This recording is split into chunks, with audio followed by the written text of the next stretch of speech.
Steve Whitehill. I'm the head of industry relations for the MIT Center for Real Estate, and also the real estate tech lead for the real estate innovation lab. We're delighted to have all of you here today. This is our 4th year of the World Real Estate Forum. Who's been here all 4 years? Do we have anybody that's been? Oh, we have a couple. That's good. That's good. Thank you. It has grown. We are well beyond sold out, which is a good sign. And so we are always excited to have this conversation and include you in it as well. So some of you who have traveled from a long distance, thank you for doing that as well. Some of you came from Boston. Thank you for traveling that long distance. And before we begin, just heads up on the conference app. For those of you who haven't downloaded the conference app, if you go to Google Play or the Apple Store, it's MIT Forum 2019. You can download it, use your email that you registered with for the ID, and then the password is WREF 2019. And the reason that's good is because you'll find out who else is here. You can also, there's a cool tool in there to set up connections. We've got 4 tables out here for networking, so if you want to connect with people while you're here in the midst of the crowd, you can do that as well. And also, don't forget to tweet at hashtag MIT World RE Forum and Facebook at MIT CRE. That's a lot of material at once. We're showing it up on the screen, so or you can come talk to me. And so as I mentioned, we're sold out, 450 registrants, 55 speakers, 24 countries. So this is a broad conversation that we'll be having. And of course, this wouldn't be possible without those of you in the audience, but also our corporate sponsors, JLL, our gold sponsor, Taurus Investment Management, silver sponsor, View and Schneider Electric, our sponsors, our Edge Session sponsors, Join and Goodwin. Edge Sessions are the sessions tomorrow, the technology sessions. Also, our media partner at CRE Tech have been very helpful. And the presenting partners, NAIOP, CoreNet, and IREM. For those of you who are NAIOP members, CoreNet members, IREM members, thank you for coming. And lastly, this wouldn't be possible without the research that goes on at the center. We have 3 research partners at the center, the Innovation Lab, the China Future City Lab, and the Price Dynamics platform. So thank you, everybody, for that. And the goal, really, with this forum that we've been holding all these years is to bring together the industry leaders, our faculty, distinguished MIT faculty, the researchers, developers, investors, technologists, and even some VCs and some recovering lawyers in the group. And so we're glad to have everybody here in the mix because we try together to stand out on the edge of what the future of real estate might look like. And the center is really in a unique position to do that. For those of you who may not know, the center is not in the business school, it's within the School of Architecture and Planning. And so I think that gives us a different kind of holistic view about what's happening in our industry and what's happening in the built environment globally. We're really at the intersection of technology and innovation and real estate. So what's that mean? In past years, we've talked about autonomous vehicles, blockchain, cybersecurity, the user experience of real estate, the UI or the UX. We talked about this long before the industry was talking about it. So we like to be out on the edge, and we're glad that you came along to do that with us. And to that point, I'm really delighted to introduce one of our close friends, an MIT colleague, Dr. Vladimir Bulovich. He's the director of MIT Nano.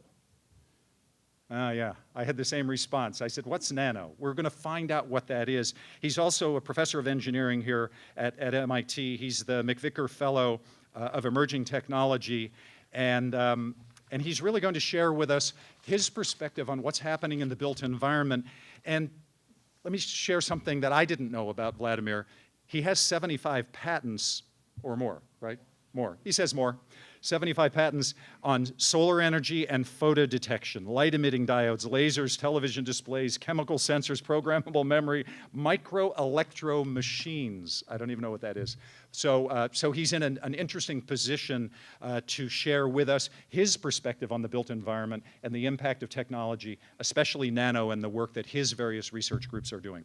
So with that, I'll turn it over to Vladimir. Thank you. Thank you, Steve. All right.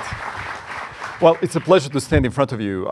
Usually, I would give a talk to a science crowd, technical crowd, thinking about what is the next set of grand ideas that technology will bring us. It's even more instructive for me to be able to share it with people who don't always touch electrons and photons and stuff like that we touch in the lab. just to see what you guys think is the indeed impact of the things I'm about to show you. We think that the world ahead of us is going to be very different than what we experience right now. The one thing that often is missed when you think about technology is that if I invented it today, it's going to take about a decade before you and a million others can hold it in their hands. There's a decade lag, and that has to do with the fact that the types of things that we try to touch are types of things that have never existed before. And as a result, the foundries to actually make those pieces of items have never previously been done. A good example would be a piece of glass. Back in the beginning of the 20th century, it took 7 to 10 synthetic steps to make a piece of glass. That's why glass was very, very expensive. Now it takes only a single step if you go ahead and do it the way the float glass is made. And as a result, you can get yourself a very inexpensive technology that could be scaled and given to millions. A pane of glass used to be quite an expensive thing to put together. As a matter of fact, you would tile a whole bunch of little ones in order to make the pane. That's because it was expensive to make a bigger ones. But we learned as time went. We developed foundries for actually generating those types of technologies. There are many examples you can cite. A zipper took 12 years to commercialize because back at the beginning of the 20th century, no one knew how to take small mechanical parts and precisely position them next to each other, attach them to leather, and make them work every single time for a million people. That took about a dozen years to develop a foundry for, and you can keep on going. Computers took about 15 years to commercialize because no one believed they're actually useful. Before them, before the little chips, there were vacuum tubes, right? And the vacuum tubes, well, those things worked. They were heavy and actually were robust. How can you possibly use a little silicon piece and actually make something that works? But thanks to MIT, those silicon chips is what flew Apollo missions to the moon. Otherwise, vacuum tubes would have been too heavy to actually launch and leave the space. If you can get to the moon with computers, that's a good advertising blitz for computers, so you might as well use them on terrestrial needs. And indeed, in the 70s, we started developing new technologies. Many things like that are just on the horizon. And actually, thanks to the ability that we now have to scale dimensions of active surfaces, of active features, down to the scale of a single nanometer. Now, I have to give you a little bit of a statement of what a nanometer is. You know, a meter is roughly the size of a yard, roughly. 1 yard, 1 meter, those of us who are SI/ imperial unit challenged. But if you go from a meter, if you want to get down to a nanometer, that's 1 billion times smaller. Another way of recognizing that is to say your hair, a width of your single human hair is about 100,000 nanometers in width. Today in our labs, you can teach an undergraduate student in a matter of just a couple of hours how to handle 1 nanometer size objects. In about a couple of days, you can teach them how to make 1 nanometer size objects, or maybe more exactly somewhere between 1, 2, 3, 4, 5, 6, 7, 8, or 10 nanometers. You choose your size. We'll teach you how to go ahead and do it. That's because we have finally understood how to handle dimensions that could previously been unimaginable. And through that, we can start imagining ways to make devices that have never been seen before. So this piece of glass that glows the MIT logo actually is a perfectly transparent piece of glass until you illuminate it with ultraviolet or blue light, at which point the nanoparticles, so-called quantum dots inside it, will absorb the light and glow back the image. You can, in this way, generate displays that use daylight or additional synthetically provided light in order to make any image you wish on any window you have ever made. What could this do? Well, launch a whole bunch of new ways of thinking how to send information across what you want to do. Now, I love to show these particular pictures because they show you pieces of gold and silver in ways you might have not previously seen. Or maybe you have, and I'll tell you how you have seen them. These are nanoparticles of gold and silver, and when gold and silver get that small, they do not look like yellowish gold or silverish silver. Rather, they start attaining colors of the rainbow. The blues and the greens are made of little nanoparticles, 5 to 10 nanometer size chunks of silver that are swimming inside some sort of liquid, water, methanol, you choose it. And the ones that are yellowish and reddish, those are nanoparticles of gold. And you have actually likely seen these. These are stained glass windows, and nanotechnologists of the Middle Ages made those nanoparticles of silver and gold by mixing molten silver and gold with a molten glass. If you had just the right conditions, you would generate colloidal structures of metal, little nanoscale colloidal structures that would reflect light just so to give you a stained glass window. The reason why stained glass windows don't fade is because they're made of glass that doesn't get damaged and metal that doesn't get damaged either as the ages pass. Indeed, nanotechnology has been a field that has been perfected for the last several centuries, going back to the Middle Ages for the sake of these particular stained glass windows. But nanotechnology of today might look something like this. This is a pickle that's electrically excited by those two forks being stuck in it. And this pickle is glowing when you apply about 110 volts of AC electricity. You can slice the pickle extremely thin down to the scale of about 100 nanometers and apply about 5 volts over the distance, and you're going to get a glow that then you can pixelate and make what is now a $40 billion industry of organic light-emitting devices. Now, mind you, these don't really use pickles to glow. They use different types of nanoscale molecules, but the principle is exactly the same. We have an ability to control the size of the matter. We have an ability to put it where we want it, and now we have a way to functionalize it to make active devices. And OLED, you know, it's a screen on top of your Samsung Galaxy phone or iPhone X. The active feature that's glowing is only about 10 nanometers in width. That's the only part that's giving you the light. Now, let me remind you, 10 nanometers is 1/10,000th the thickness of your hair.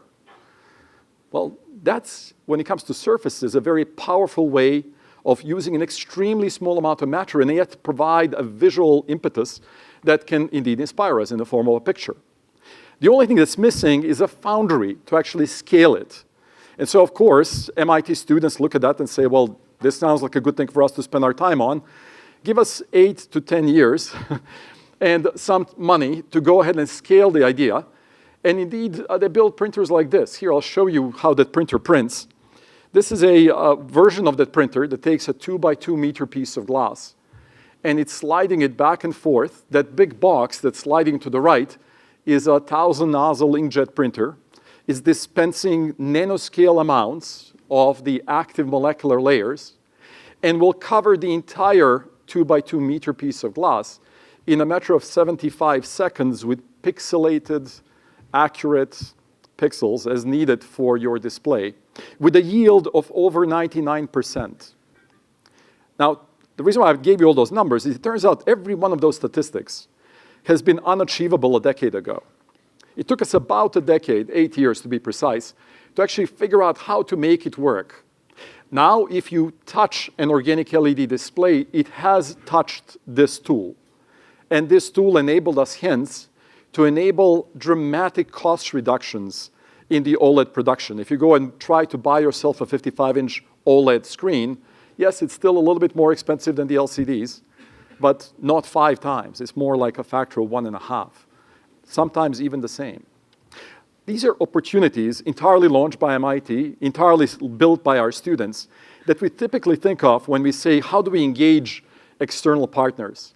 Our job as an institution is not to make money on technology like this. Our students should make money, should have jobs, right?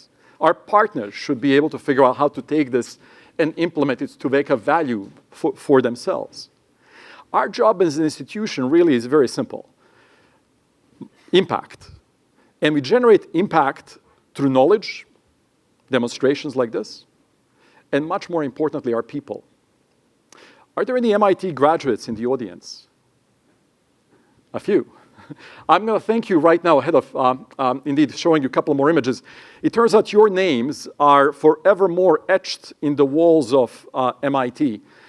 We took the names of anyone who ever attended, who ever taught, who was ever a staff member, whoever maintained the grounds, 270,000 names between 1861 and 2018. And we wrote them on a single sheet of paper, meaning We chiseled them in a single silicon wafer. And actually, if you go to MIT Nano, the facility that I direct, you can see that wafer together with a big blow-up of it, and you can find your name on it. There's an app that you can follow for it. I do encourage you, if you're perusing the campus, to stop by in the center of campus. MIT Nano is a nice place to go and visit. So that being said, I would like to show you what could be done with a technology like the one I just showed you. This is maybe a display you might have seen or a version of at the Consumer Electronics Show this past January. It was demonstrated as a demo unit of what might be. A display that might be as compact as a cell phone but can unleash itself, unfold itself, unwrap itself into a full screen display, enabled by the ability to print OLEDs with a tool I just showed you before. The one thing about Cativa, Cativa is a startup company that made the printer I just showed you and made this video as well. The one thing I didn't tell you about this video is that this video was made 5 years ago. This is a usual way we envision the future. This is coming. It's still only a demo on the Consumer Electronics Show. It will be coming in another year or two as a real-time product. We have seen it at least 5 years ago that this is possible. At least that's when we made the video. We knew it was possible even before that. That's a typical style of MIT. Our job is to think ahead. Our job, our responsibility, is to ask what is next. Because otherwise, how can we make impact? If you want us to develop things for next year, stuff for next year was stuff that was invented 9 years ago. That's not what what our business is. I mean, we can show you some patents maybe that we indeed have utilized to bring the technology forward. But the real value is asking us what's going to happen 5 years from now.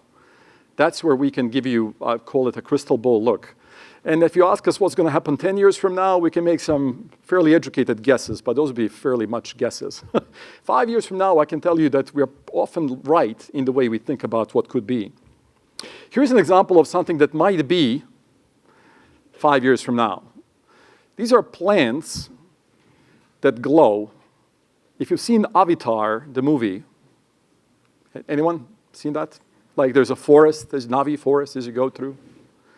This is real. This is Professor Michael Strano's work. He figured out how to make plants bioluminesce, just like fireflies do, just like jellyfish do. You can make the plants do as well. And they use their energy indeed to generate light. In a dark room, you can illuminate a book. And as a result, use your plants as a way of providing you night lights or even more lights in your room environments.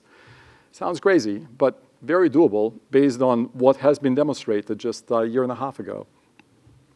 It turns out you are naturally designed to experience nanoscale, but you often don't think of it that way. I'm going to show you a few molecules that you might smell in everyday experience. And to kind of get you the sense of the size of those molecules, I drew a picture of benzene, which is about 1/3 of a nanometer in size. Here are the molecules that you might have smelled in your daily experience. There is lemon and raspberry and mint, vanilla, orange. Keep going through that list, and you'll notice that every one of those molecules drawn to the same scale as benzene is roughly 3-4 times as big as benzene, meaning there it's about the scale of 1 nanometer. If you can smell these molecules, you are smelling nanoscale, which means your nose is designed to have millions of receptors tuned to operate on nanoscale and be able to distinguish different nanoscale objects that reach your nose. Why are all the smells as small as we see them? Well, because if they were any bigger, these molecules would have too much surface area. They would be too sticky to leave the surface they came from. And as a result, that they would not be volatile enough to reach dispersion in air to reach my nose, and hence for me to smell them. The smaller they are, the more smelly they'll be. Well, what does this mean for your built environment? Well, you can generate, with a minuscule amount of matter, great smelling offices, if that's what you wish to do. You can also control the smells dramatically, but the sense of olfactory sensing actually is one of those that is in a very nascency. I believe the one Nobel Prize that yet hasn't been given for the next set of, call it, sensing opportunity is indeed in the way we truly, fully understand the sense of smell. But our colleagues here at MIT think about how do you generate ways of sensing such smells. So for example, this little company, C2Sense, started from Tim Svager's lab in chemistry, look at ways of smelling ethylene or ammonia or other commonly encountered chemicals in typical agricultural or farming environments. Why would that be? Well, because it turns out ethylene is emitted by any piece of fruit that's ripening. Whenever bananas turn from green to yellow, they start emitting ethylene. Whenever apples go from green to red, they start emitting ethylene. That ethylene is a hormone, plant hormone, that tells the other plants that smell it, it's time to turn all my fruits on my vines ripe. So when you have a greenhouse full of tomatoes, you don't wait for first tomato to turn red and pick it, and then wait for the second and pick it. No, no, no. You look for that first couple of tomatoes to turn red, and that night, you flood the whole greenhouse with ethylene to tell the other tomatoes it's time to turn red.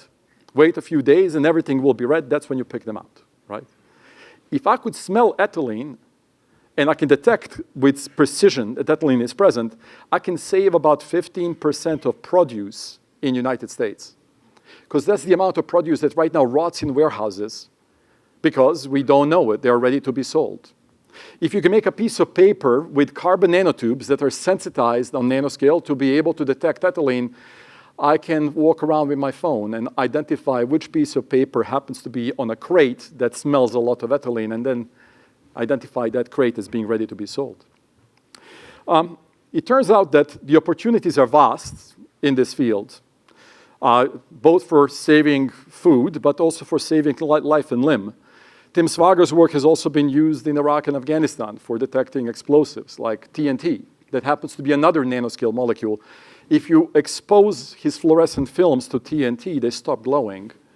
And the detection is more sensitive than dog's nose in identifying presence of explosives. What about built environments? Well, if you're looking at ways of generating sensing inside your built environments, the sense of smell, is it for explosives or ethylene or anything else you're trying to detect, indeed is now available through the ways that we think on how to put together nanoscale. And this new sensing technology can dramatically change the way you think about what can be done in such built environment. Another thing to show you is a different way to reimagine power for the world at large, and more specifically for the dwellings in which we happen to reside. This is a piece of paper, again, but this time coated with nanoscale molecules that can absorb light and give you electricity in return of absorbing of that light. Why would this be valuable? Well, if you imagine a way of producing a solar cell that is as simple as printing newspaper, that can give you a very dramatic cost reductions in the production of the cells themselves. True's materials are very abundant. That's a mountain of sulfur that's available in Canada. It's a byproduct of, in this case, mining. How about deployment of such cells? Well, what if deployment of solar cells could be as simple as unrolling a cover for the turf? Or indeed, here is an example of taking some of those flexible cells and simply mounting them onto the roof. And you wouldn't have to reinforce your roof because the lightweightedness of the cell, inherent in the flexibility of it, would allow you to go ahead and very quickly deploy large areas with such solar cells. If you could do that, you could generate a potential for nearly free energy from solar PV. Because the reduction of the installation costs due to lightweightness, flexible modules would move you from conventional installation that might require reinforcement of the roof to very simple, staple it to the roof, and maybe when you leave the house, unroll it so you can catch some extra energy. The opportunity is to actually reduce the electricity down by a factor of 3 compared to the cost right now. 2/3 of the cost of solar installation is in the installation itself. 1/3 is in the module. We could even make the modules cheaper, right? Because they would not have to be produced on heavy pieces of glass. But a factor of 3 is quite rational to expect. At this point, you'll be at 2 cents a kilowatt hour.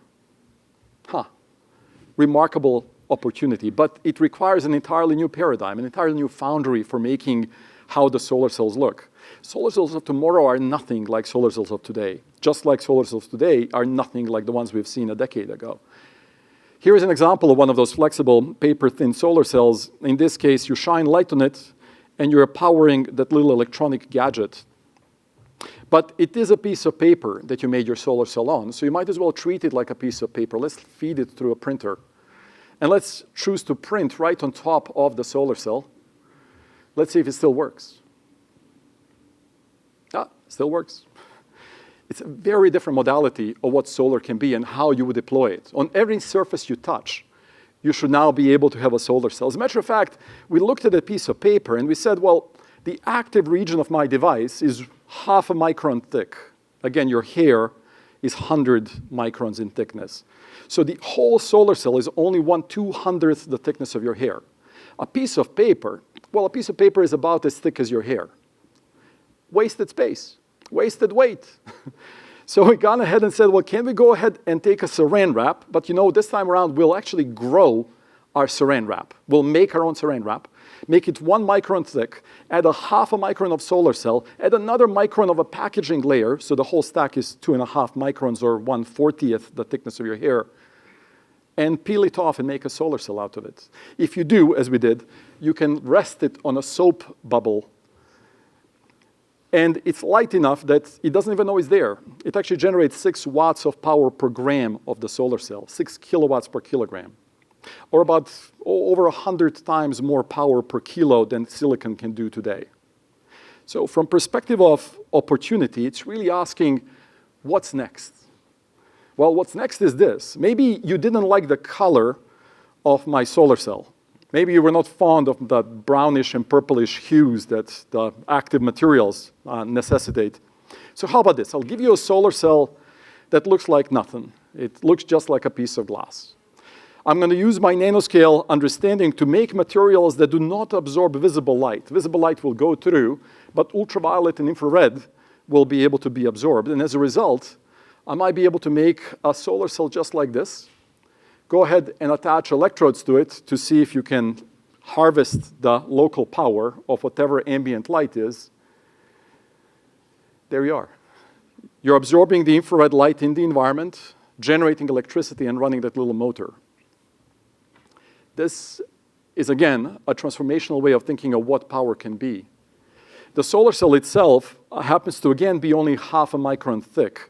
And so putting it on saran wrap, that would also be possible. Combine the two and you can make it imperceptibly light and imperceptible in optical appearance. Opportunities for this by this little company called Ubiquitous Energy, again, a startup from MIT students taking this technology and launching it beyond, is to make things like this. December this past year, they made a coarse version of it, and you can start seeing individual cells on there, or laser scribed version on this side.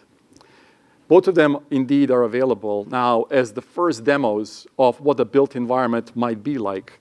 And you can move from something like power in your glasses to provide you power for the hearing aids or Bluetooth radio, or power in your Kindle so you'll never have to charge it again, to power for your buildings. So you can offset 1/4 to 1/2 of the energy of a typical office building that is able to indeed absorb the morning or the evening sunlight by those windows. Oh, and by the way, since you're absorbing infrared light, you're also providing a low E coating, meaning infrared light will not go into your office to warm it up. There are many other things you can imagine. After all, if you have windows like that, why not also make them so you never have to clean them? Because that's the other thing that kind of is bothersome. There are all these windows, they have all this dust that might stick to the window. Well, Professor Kripa Varanasi thinks about how do I make surfaces that wick water off very, very efficiently. This is really good when you come up with materials that are needed, for example, for heat transfer. So you can do better, more efficient cooling and heating, dramatically more efficient cooling and heating. Or if you like to have your windows cleaned, this is the way you would go ahead and coat them with. Or, windows are kind of big surfaces to cover. Foundries don't exist for this. So let's go smaller. So how about fixing the issue with a ketchup bottle? This is the issue with a ketchup bottle, right? I mean, it's hard to squeeze out the last 10% of food. This is the same for toothpastes and mustard and honey. But if you go with a coated version of one of these bottles, this is what you would observe.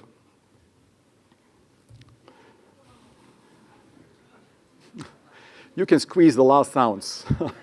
Yeah, well, it's remarkable work, again, from MIT. Just asking a very simple question: how do I make the most non-stickable, sticky surface I can imagine, right? You can reverse this process, and if you actually spray it on plants, you can make sure that the pesticides or whatever else you're spraying your plants with doesn't get washed off the leaves. And as a result, you can dramatically reduce the amount of pesticides you might need inside in order to go ahead and do your agriculture. Opportunities are endless. But the big question is, what are the big challenges? As practitioners of technology, you're the ones who are in the real world, who understand what are the greatest of the challenges you're facing. I would urge you to engage us, because our job is impact. But the way we can make impact is to actually ask you what are those issues that you cannot solve on your own. As a matter of fact, the problems that we are particularly good at are the problems that require one miracle to solve it, right? If it requires 2 miracles, that's a little hard. But if it requires one miracle, give it to our students, and they'll come up with an entirely different way of thinking about the problem and guide you through a solution that might not be what you initially envisioned, but will be a solution to the issue that you are encountering. MIT Nano, the facility right at the heart of the campus, is exactly about these types of solutions and these types of ideas. We just opened it up in October last year. We are slowly filling it with tools, but already today, there are tools in there that we never had before that will allow us to see biology in the way we never could before, new types of nanomatter for the sake of better electronic switches like we could never do before. We just made a really good organic solar cells in there, using stuff we eat pretty much to form into active structures. These are all the things that indeed can now be done a lot more simply at MIT campus because of the existence of this new space located right at the heart of the MIT campus. You and I are down here in the media lab, but if you get to the brunt of the campus, the center of the campus, right next to the MIT Dome, you'll see this building. It consists of clean spaces. It consists of imaging spaces. Up on the top are so-called prototyping spaces that allow us to translate those basic ideas into technologies that could be given to the world.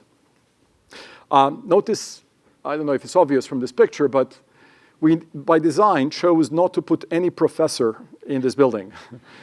I'm a director, my office is not in it, and there's no students that have an office in it either. And that's simply because your offices are right next to it. The thing we needed is a common shared laboratory space. Shared space that has opportunity to bring you in touch with $150 million of tools. Any tool you can imagine in building whatever the future is. And make sure you can prototype it so you can indeed deliver it to the planet at large. Well, who then cares about a space like this? Well, it turns out many people do. And the way to put it is, I looked at what are the most recently tenured professors working on, because the ones that we recently tenured will keep them for the next 3 to 4 decades. They are the future. They define who we are and what we're going to be. Well, in the School of Science, SOS there, School of Science, 51% of them use nanoscale to advance their work. In the School of Engineering, among our engineers, 2/3 of all of our engineers use nanoscale to advance their work. And it is in the topics of medicine and energy systems and computing and manufacturing and materials and structures.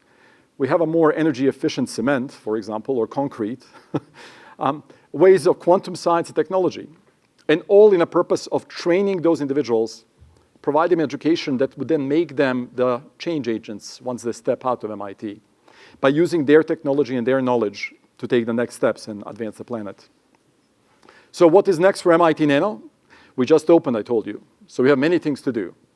We are equipping the building. It's going to take about 5 years to fully outfit every square foot of 100,000 square feet of lab space we have in a 214,000 square foot building. This space is the most complex space that we've ever built, or that, to our knowledge, anyone has. It's about twice as big as any other laboratory that we have seen of its kind. And we are right now tracking LEED Platinum as the way to need to provide energy efficiency for the building. We spent about 9 months looking at energy and environmental options we could include in a place like this. Consider about 120, 130 options, and actually included about 70 of them inside the building.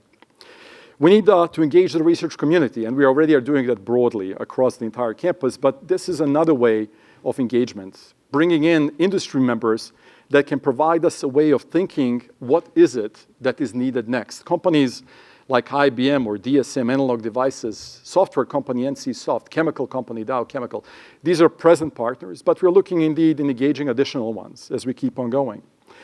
And then forming the community outside of clean rooms as well as in, where we have these galleries. And that picture there, that is where your name is, those of you who raised your hand as having an association with MIT at some point. Go to the ground level gallery, and that image indeed consists of 270,000 names, each one of them spelling a name of an MIT individual who was in the phone book at some point, forming the picture of the Great Dome, which is the centerpiece of MIT campus. If you want more art, there's plenty of it. The outside of MIT Nano, the breezeway connecting the north to the south, is so-called Northwest Passage. Olafur Eliasson, a famous artist, indeed designed it for us. So our job, simply build a better world. Thank you. Thank you. You want to do a couple of questions? Sure. Questions from the group? When do we get the ketchup bottle? So the first ones are going to be in a form of Elmer's glue, I'm told. Yeah. Those of you who like mixing paints, paint makers have a lot of issue cleaning the big vats in which the paint is mixed. That's a lot of money. So they coat them with Kripa Varanasi's coatings, and there's no need to clean the vats afterwards. To avoid the waste. Yes. Other questions? There's a question back here. Yes, please. On the bioluminescent plants, how does it impact insects? There are many questions about nanotechnology or technology in general that still need to be surmised. Would a bumblebee be excited about having a nighttime place to feast? Maybe, I do not know.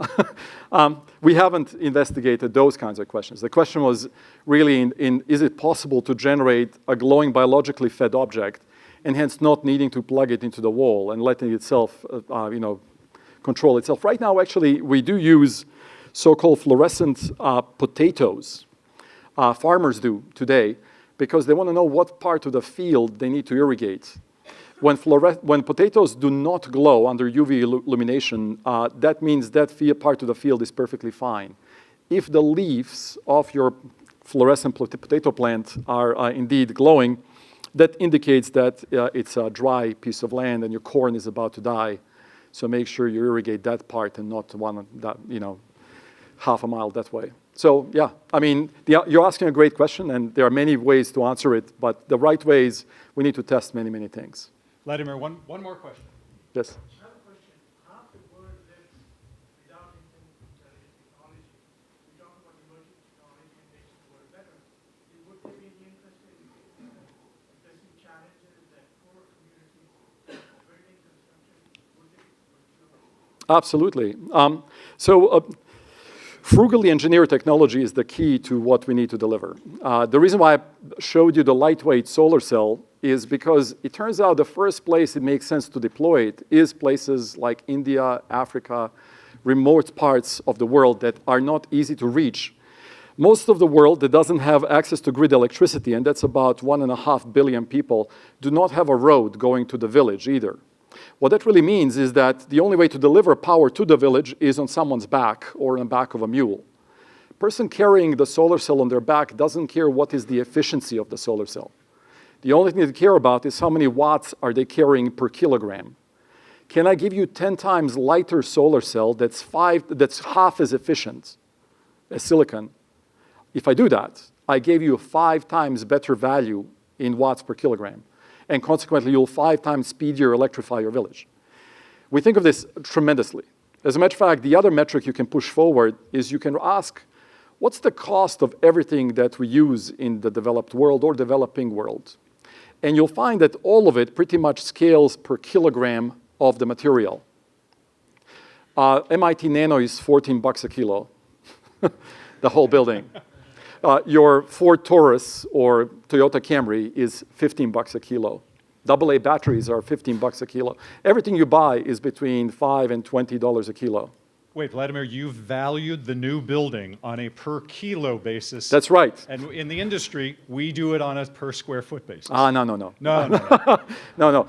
You want to value it per kilo, you're going to get yourself a very quick answer to how much it's going to truly cost. And as a result, if I can come up with an extremely lightweight technology using only a couple of micron thick films, I should be in the long run, once I can scale it to the place of foundries, be able to make it extremely cheaply, as its weight will be dramatically less. That changes the sustainability conversation. So we'll continue that. Vladimir, thank you Pleasure. very much. Thank you. Thank you. Thank you. Okay.